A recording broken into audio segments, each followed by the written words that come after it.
botala pe makambo on a prometaki bino ke kokomela États-Unis. Avant ba beta Trump masasio bomoni e frôler litoi na e toboki azoki en plein meeting. Na prévenaki na ba obalandaka ngai na ba vidéo na ngai taki koleka ke États-Unis élection na bango e rozala somo mbaloyo et kobimisa mobulu makasi boyebi pourquoi? Parce que président actuel les États-Unis aza contre RDC. Président ya France azali contre RDC. La plupart ya ba président baza ko occupé to ba gouvernement ezali na Europe actuellement bazali contre RDC. Et batu nyonso ba koteleme na RDC nzamba ko frapper bango. Et ba frappe ezoya. Na pesa bino ja calendrier. Mois d'octobre botalela makamboleka na Rwanda. Moni après l'élection na bango ba Kagame ko bima sous président. Je vous préviens déjà. À partir d'octobre vous allez voir makamboleka na koleka na États-Unis. Et kolana na bongo ya ba américain de novembre à décembre. Si ba ko publier ba résultat to comme en janvier avant investiture. Bokomona désordre. Mbote chers internautes, mbote ba congolais, mbote yanga bandeko ya monde entier partout bozwami nazali ne sengo makasi. Yako retrouvé bino encore une fois à travers Tindika Télévision. Je suis accompagné na Rabilema, Junior Kapaya, Rifeki Sombe, ils sont déjà là. Donc comme d'habitude pour nous remémorer bino basango yabiso weza koleka na mboka nini eza koleka na moniele na biso to na est na biso. En tout cas, population congolaise, monde entier constaté pendant que ezali na majorité ya ba millions et des millions de Congolais bakima banda kuna bango, bakima babilanga na bango, batika nyoso na bango bakoma nulle part et puis muto s'occuper na bango azate eza la communauté internationale, eza la gouvernement na biso yango moko moyen landela batona nyoso a millions de bazali éparpillés na ba place bazali ezalité. Et nous sommes pour satisfaire tout simplement l'appétit des occidentaux. Vraiment, et le réseau de Kelabiso, Batumisu Bazako Kansake, Bitumba Oyo, Bazali Kobundisande, Félix Antoine Tshisekedi de Chilombo. Mais en réalité, les alliés étaient Zalinde Bitumba Bazali Kobundisa Congo parce que l'un des quatre matins, il y a le même ennemi à Congo. Combattre toujours bato barozala wana ezali parmi babiloko il faut toyer banaka déjà tolobela kango déjà mais ngai na lingi na yelande bandeko na nga nyonso baza ba ressortissant ya est donc des grandes provinces la grande province orientale na le grand Kivu vraiment bandeko na ngai ba congolais nyonso baza ko occuper espace wana en tout cas vous êtes pour quelque chose na oezakoleka na est na biso. Pour nini na lobi yango parce que il y a des choses au faut botala na en face bosolo la bino na bino po ezakoleka kuna ezali malamu te. Ba uti ko signaler nga na moment où tozolo ba oyo vu que élection il y a 4e mandat ya Kagame ezali koleka pour que yo faut leka aleka na 4e mandat na e. Il y a peut-être votre temps sur ça mais na moment nga na zo la vidéo peut to eza l'avenir. Je ne sais pas, mais ce qui est bizarre, les alliés qui Congolais, Belé, Mikolo, sur la frontière, il y a Bissona Rwanda vraiment transit et ça makasi batumi ibalo wana ngambu ya Congo bazozonga vraiment vers Rwanda. C'est sûr que ce sont des Rwandais qui ne peuvent pas voter parce que pas na bango c'est comme si na ba militaire ba votaka et tout est mis en place pour que Kagame azala en place et il est soutenu. Mais aujourd'hui, je suis venu féliciter le Premier ministre Wabimi d'Angleterre, na Grande-Bretagne. Ndé annulé nanou contrat oyo muto ya remplacé à Salaki ya kolongola ba émigré wana kolongola bango en Angleterre ko ya kotinda bango na Kigali et na mona annulé contrat na pa ko senga ba annulé Rwanda ezong sambongo o basi ba pesa ki bango ba le sabatwana et que le gouvernement Kagame eza kobo ya do bras de fer wana ça profite à nous. Mais on a éli lelo ezali ko pona ko lakisa bino tout simplement que batebele bandi maka te ongana ya ko sabino.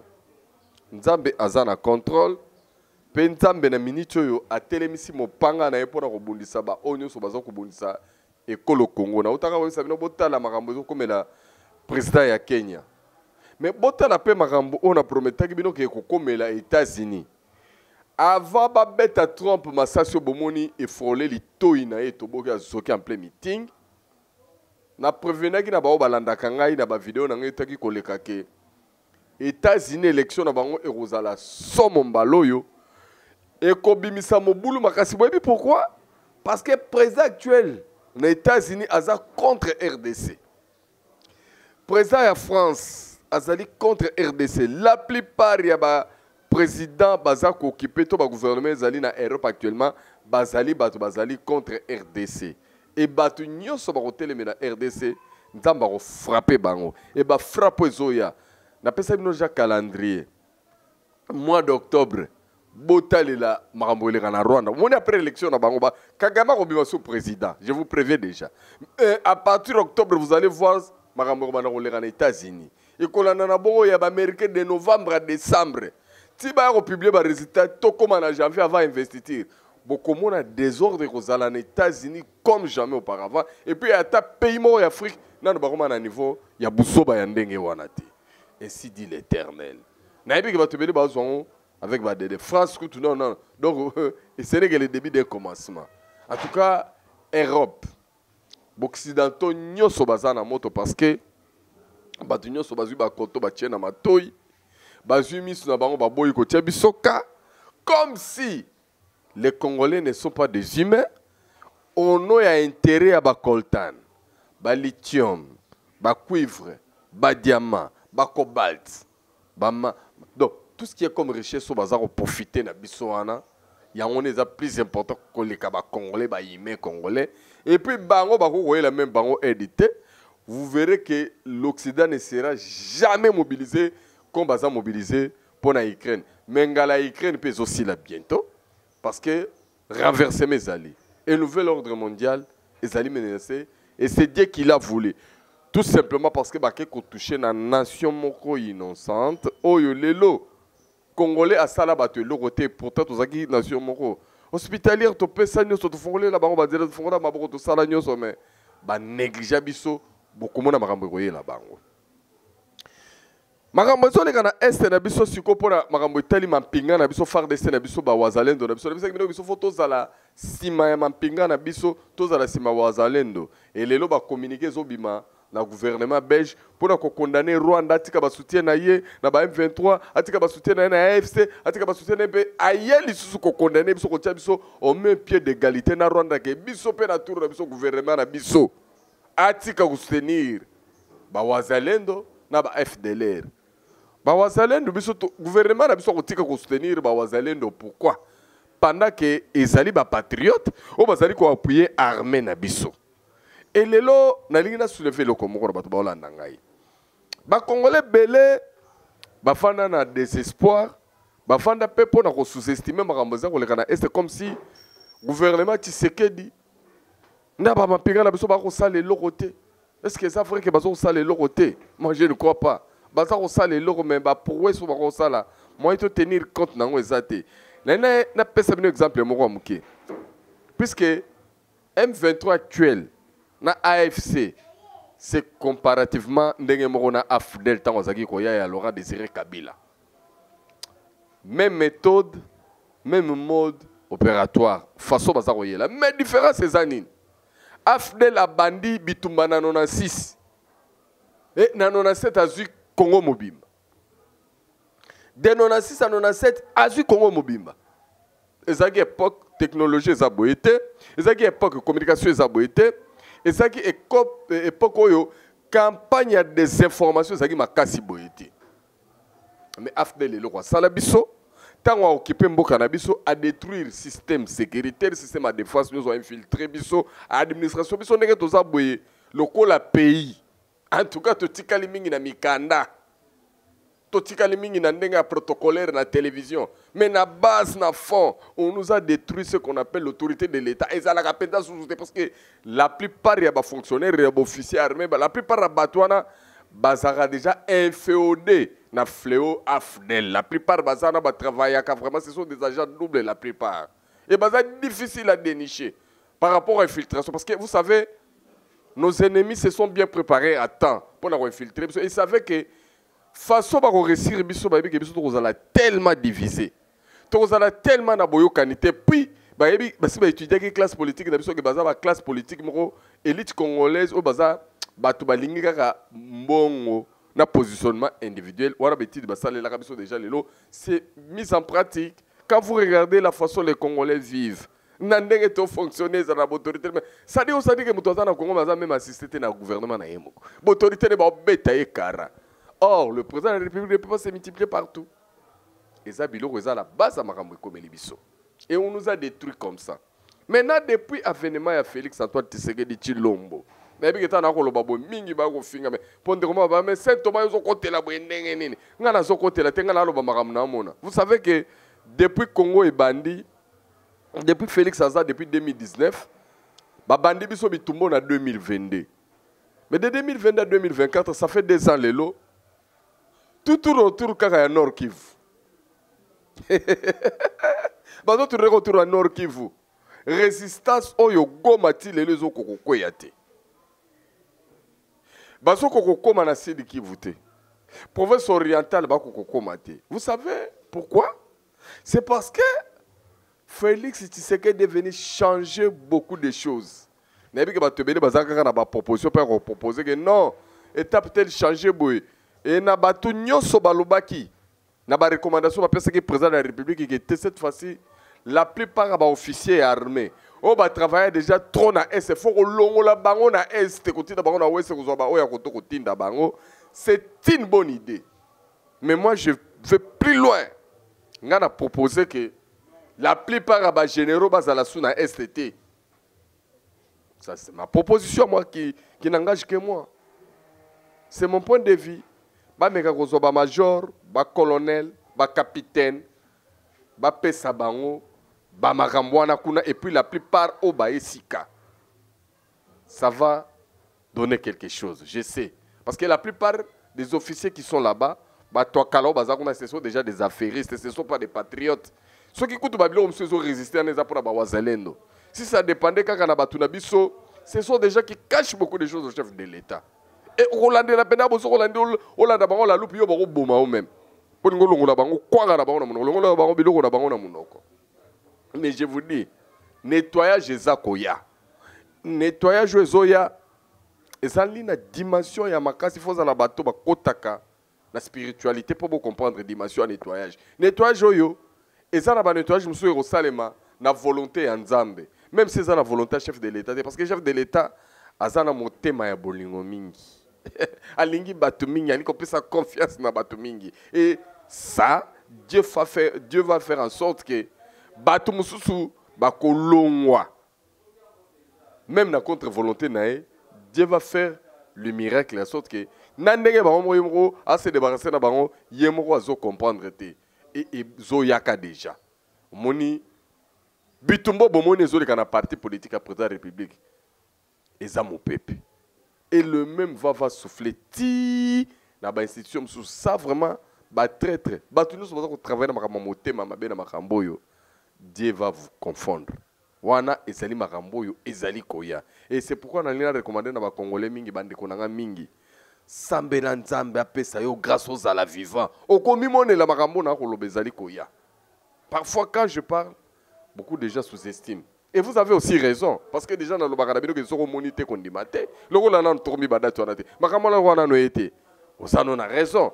Mais je vous rappelle encore. Peut-être que ça sobo sanake. Lo sambo pour Namboka, pour Namboka, parce que période de toujours traversée, bientôt, mois de juillet aussi là. La personne qui 3 mois, mois de mai, mois de juin, mois de juillet. Dès que toujours les étapes oyo, toujours quand tu étape décisif. Et vous devez aussi prier pour président, ancien président des États-Unis, Donald Trump, il faut sambe la makasi pour nae. Parce que Moutouana pe azanelo wanzambe. Ezanelo wanzambe azo préparé afin de vanae na États-Unis mbala oyo, c'est pour mettre fin na onyo stezo le kana monde. Parce que actuellement monde déjà dirigé na bato mabe. On a observé 2 fois. Ce sont des gens qui ne marchent pas selon la volonté de Dieu. et bato wana nzamba zo sepena na bato baza ko suyer monde bato baza ko tangisa makile belé bato baza ko travailler sur ba sacrifice et so ko tala depuis bango baza wana les démocrates bien sûr et le monde bouge et il y a que des sangs qui coulent, les sangs coulent en Europe, les sangs coulent en Asie et les sangs coulent en Afrique. Ce que vous constatez le Kouana, bato makile ko tanga ba graissement dedans ils a par-ci par-là donc tali Ukraine, tali Palestine, tali RDC. Donc partout là-bas makile bato les autres tanga par rapport à volonté à bateau des fois. Mais Dieu va faire quelque chose bientôt là. Et yo mon amboka congolais, na lobby encore une fois, bolingo ya congolais ya ba congolais. Soro monité condimate. Et le temps est calculé pour que bientôt tout soit pémoro durable. Mais beaucoup ne croient pas ça. Et bien les bases sous-estimés, mais moi je te dis, crois ce que je te dis, mais ming zélo mona. Bouleversement dans le monde. Et 2025, je vous assure, les Égyptiens que vous voyez, vous ne le verrez plus.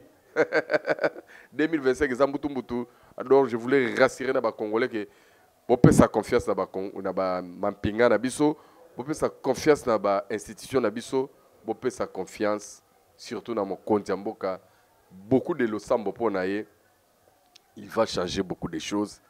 Juste pour faire confiance et puis na rappeler que je répond na mbulamatare maman na biso Judith décembre to beta li solo na nzamba pesa biso nguya na vie to komona ke ba souffle moko boye robota ba makamo boye robota parce que jour et nuit batu bana musala et jour et nuit il y a des compatriotes au baza pour que makambo bonga bien que yo lingi changement mais d'abord toi-même tu ne veux pas changer. Merci na maman Yohan. Merci na grande sœur Annie, merci na maman Annie et maman pasteur Lupanza. Badi Banga, merci na vie na Tumba Kolecha de tout l'état et maman Laurence. Merci na Refé Kisombe. Merci na Junior Kapaya.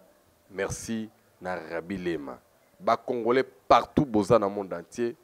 Moi je vous avais promis qu'on va perdre la bataille, mais la guerre on va la gagner. Ato ki bazui Butembo, ato ki bazui Bunia, ato ki bazui Lubero, oki bazui Beni, bazui Ituri.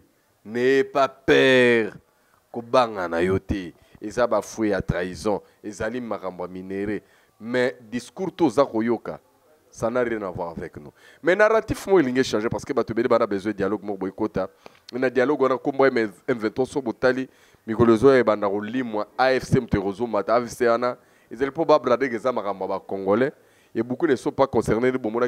Moi, je suis rwandais, je suis en francophonie.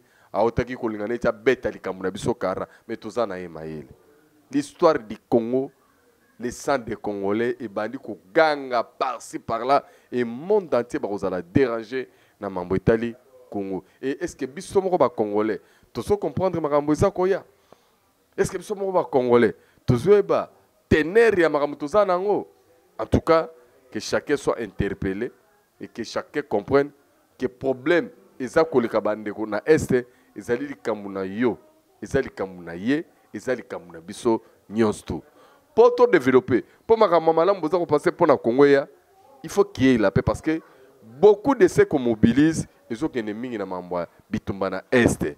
Mais ceux qui ont mal géré et ben on a le rôle effort à temps voilà pourquoi suivi faisait la makasi au sein de l'armée na ba chaîne à commandement na maramba suivi il y a comment est utilisé mbongo ils ba contribuable congolais au bazar bomanzoto et non et nous voit misa ba généraux moko boité ba colonel moko boité ba commissaire trésor public ya Congo loko la place bango faut ba sisaka na kombo ya armée mais armée o sengeli ezala moderniser ezala bien kitoko ba o bazana front bazala bien rémunéré ba se retrouver na o ba zoluka ba mona ezali nde ko pesa bango passe ba o wana ba très trandé wana faut dénoncer bango et bazala écarter na kati ya gestion ya mboka parce que mbala oyo Dieu est au contrôle ya RDC mutu moko tende konanga congolais akosa yo puisque nabi que période batu mingi bazoya na lokuta bako iniso tiseke di oui mais bazoya biso qu'on a na zoya robiki sayo c'est là où il y a un problème batu no so ba ganga wana momo porter bako wanga na yo parce que chacun viendra chercher son compte et puis boromona ce qui baye parce que batu besi ba bossa une histoire moi j'ai vu les gens qui sont venus avec Afdel accompagner musée et ba se retrouver te ba bendana ki ba bimaki libanda ba komaki contre musée batu mingi boza appuyer nanga lelo lorsque Nanga va se retrouver au cours d'un dialogue, ba PC poste tout bazong sele ba carré minier na ye. Nanga robosa na combat sozo l'action gazo bundelo yo congolais. D'où prenez-vous en charge, sois patriote, aime ton pays et aime tes frères. C'est ça le devoir que vous devez vous mettre dans vos cœurs. Oh Toloba Kité, venanga Maurice Toko, base nanga depuis les États-Unis, on est ensemble Nicolette moi si à Pembe, toujours à Zawana et tous surtout ensemble pour nous conscientiser bino, exhorter bino. Bota la makambo na biso e bolandelango na ndenge elongo bani pe mingi to tsanzambe liboso moko ayebisanga saint molinga to tsanzambe liboso ndenge ni bongo ba juif bango moko basimi mandoki babunda menga na biteke to tsanzambe liboso ke biso to kobunda te biso pe to kobunda e o pesa manière biso to zali kobunda biso to pesa bino motema mabe te boyina na boyina boyi te biso zolo ba bolinga na bino ba congolais bolinga pe mboka na bino et il y a pas quelque chose le plus précieux. Quand on aime, on ne peut plus. Il faut d'abord aimer. Mais si on a un thème, ça ne nous avance pas. Au contraire, quand on est divisé, on ne saura pas vaincre l'ennemi. Mais ce qui est unis, ce n'est pas pour eux. On dit que l'union fait la force. Est-ce que tu as pigé, Maman Yohan, toujours Zala, toujours Wana, Nengo Sungarabiso, na conseil Nayo, Nengo Exotarabiso, ou Everabiso, na information, Maramoma, ou Leka. Ezali malamu mingi mais biso tout makambo est en tout cas etali biso et je crois que shit ya kabanya bayonga ndenge koya ki wana ezali vraiment interpellation ya munene parce que bato bede balobe fongoli nzela butembo ezokoya na butembo kokoya ndenge wana te butembo ekokoya ndenge wana te beni ekokoya ndenge wana te ba resista bazali Bawazalendo bazali et bisika nyonso oyo ba congolais bomoni ke banguna baza ko occuper bino pour saler la mode il y a désobéissance civile ezali très important ba jeune ba kosabinote ba kosabino na série RCD Goma ba jeune congolais nyonso ba kotaka na RCD Goma tango RCD Goma ko baki na pouvoir ba saleli bino nini ba saleli bino elokote ba kosaka bino bo sarolaka na CNDP ya mwanga chuchu na ba Bosco Tanganda tango bazwaki bentere na bango basalelaki bino nini ope bozo wela kokota makama AFC bakotika bino bako sundola bino ils vous utilisent comme des marche-pieds mais à l'arrivée bakokipe bino soute bakotala bino soute bola muka place bozali ezali très important en tout cas na tiki bino na maboko nkola batela bino na mabota na bino bobo sanate bolingo ya Congo na ya ba congolais soko monité kondimate to monani très prochainement toujours confiance na tindika Poto Tindika Bino, Bozala toujours na bolingo ya Congo, na ya ba Congolais. Bye bye.